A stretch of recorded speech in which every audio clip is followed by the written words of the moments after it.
If you met someone who needed Jesus today, would they be able to get to him because of you? Would they find someone who notices them, someone who listens, someone who prays, someone who makes time for them, or someone who carries them when they can't walk alone?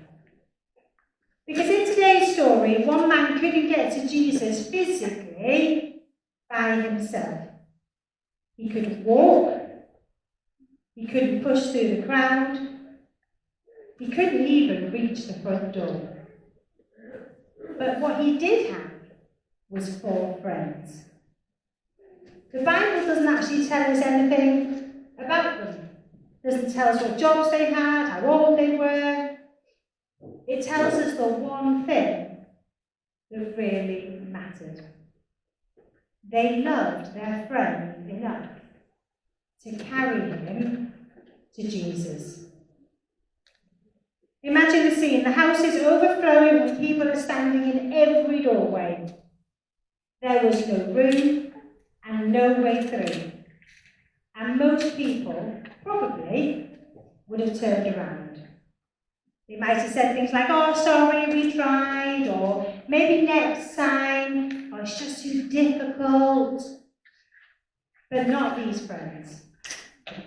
They climbed onto a roof and they started digging. Can you imagine for a minute being inside that building when bits of roof start falling on your head and people are looking up in utter confusion?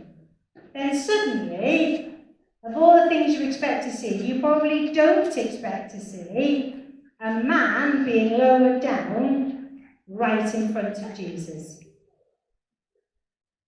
And it's all because love finds a way.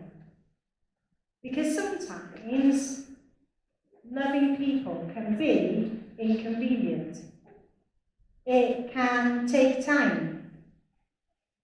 It can interrupt our plans.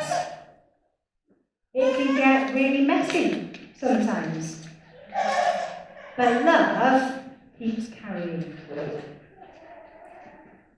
So my question to you is, who has carried you?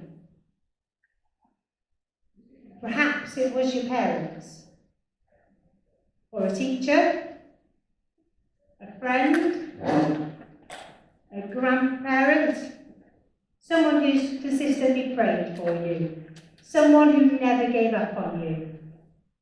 Because every one of us is here because someone carried us at some point. So knowing that, here's the challenge. Who are you carrying? Not literally. We expect you to physically, literally carry people. But who needs your encouragement? Who needs your kindness? Who needs someone to notice them? Who needs someone to sit beside them? Who needs someone to bring them closer to Jesus?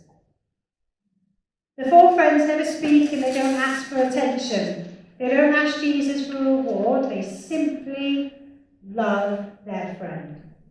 And when Jesus saw their faith, he spoke to the man.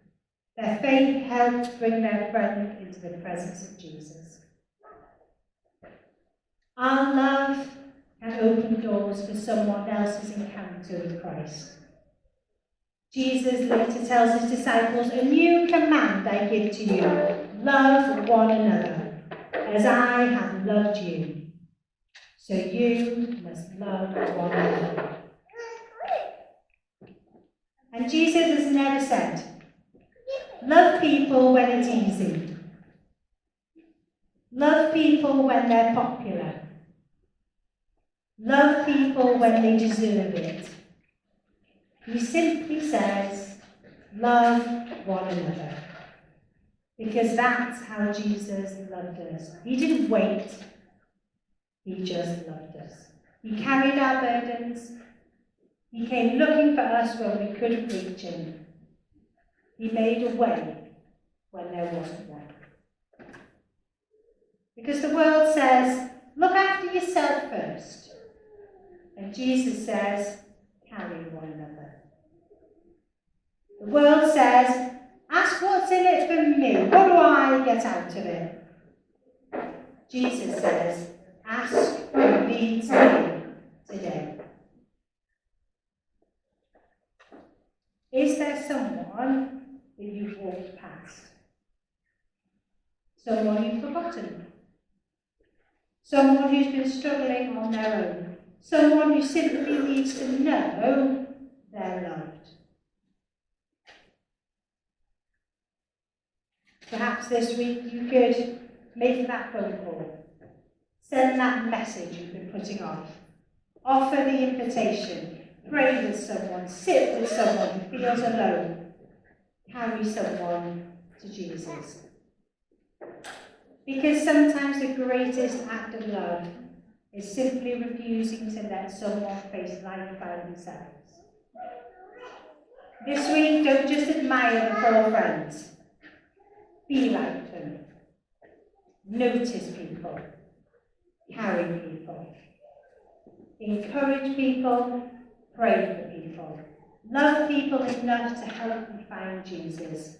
Because when we love one another, the world catches a glimpse of the love of Christ, and there is no greater life than that.